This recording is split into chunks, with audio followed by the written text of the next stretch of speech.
Docteur Bouguermouh, مرحبا بك معنا في الصحة.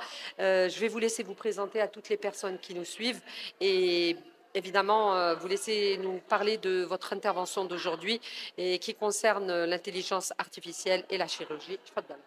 Merci, je vous remercie. Bonjour. Donc, Salim Bouguermouh, je suis médecin, chercheur. Donc, j'ai fait ma formation de médecine en Algérie et particulièrement mon internat ici au CHU CHU Mustapha. Et aujourd'hui, mon intervention était sur la place de l'intelligence artificielle en chirurgie en général, même si le thème aujourd'hui était sur la chirurgie pédiatrique plus particulièrement. Oui. Donc j'ai fait mes études de médecine, chirurgie, recherche, et aussi j'ai travaillé pour Pfizer aux États-Unis, et maintenant j'ai fondé une compagnie qui veut utiliser l'intelligence artificielle pour la prévention des maladies chroniques, comme les maladies cardiovasculaires, métaboliques, comme le diabète. Voilà. Donc aujourd'hui, j'ai voulu sensibiliser un peu sur l'utilité et le rôle de l'intelligence artificielle en chirurgie dans toutes ses phases préopératoires, opératoires et post-opératoires.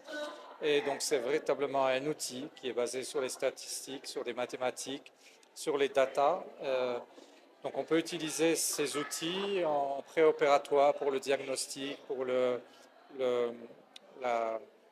pronostic ou l'indication des chirurgies. On peut l'utiliser aussi en péropératoire pendant l'intervention, dans le bloc opératoire pour le suivi de l'intervention. Donc les outils d'IA peuvent donner du feedback aux chirurgiens pendant l'intervention si elles sont entraînées sur des multiples déjà interventions qui se sont déroulées auparavant. Donc ça permet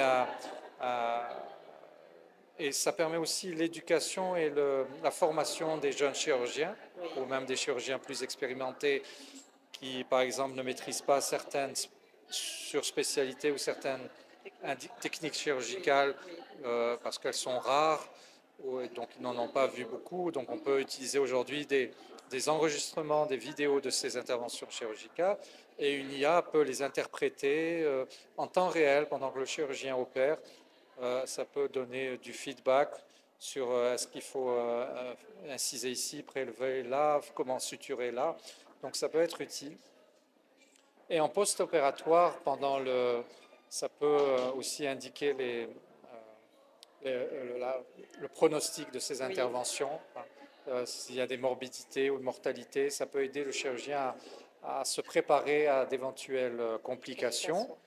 Et ça peut aussi faire du monitoring, donc le suivi du patient à domicile. Aujourd'hui, on essaye le plus possible après la chirurgie, d'avoir le patient qui est libéré pour aller chez lui le plus tôt possible pour éviter les infections nosocomiales et autres. Aujourd'hui, on a beaucoup de senseurs qui sont disponibles, de petits appareils qui permettent de suivi de certains paramètres vitaux à la maison, la saturation d'oxygène, la tension artérielle, la température, la toux, l'état général. Donc, tous ces nouveaux outils couplés avec de l'IA, machine learning, permettent d'avoir un état des lieux pour le chirurgien qui peut consulter son ordinateur à distance ou son smartphone, et il peut avoir une indication sur le suivi et la qualité post-opératoire du patient, donc quelle que soit la chirurgie, d'autant plus si c'est une chirurgie lourde comme une chirurgie cardiovasculaire. Aujourd'hui, les patients, s'il n'y a pas de complications, 3 ou 4 jours après la chirurgie majeure, sont à la maison. Donc et ça peut aussi utiliser des applications sur smartphone qui peuvent rassurer le patient. Le patient peut discuter avec son smartphone et savoir donner ses symptômes, avoir du feedback. Et s'il y a un problème, l'application peut alerter son chirurgien ou médecin traitant. Très bien, on espère pouvoir bénéficier de toutes ces nouvelles technologies, tous ces outils qui seront évidemment au service du patient. Merci beaucoup, docteur. Merci à vous, merci pour l'invitation. Et bon retour. Merci. Merci.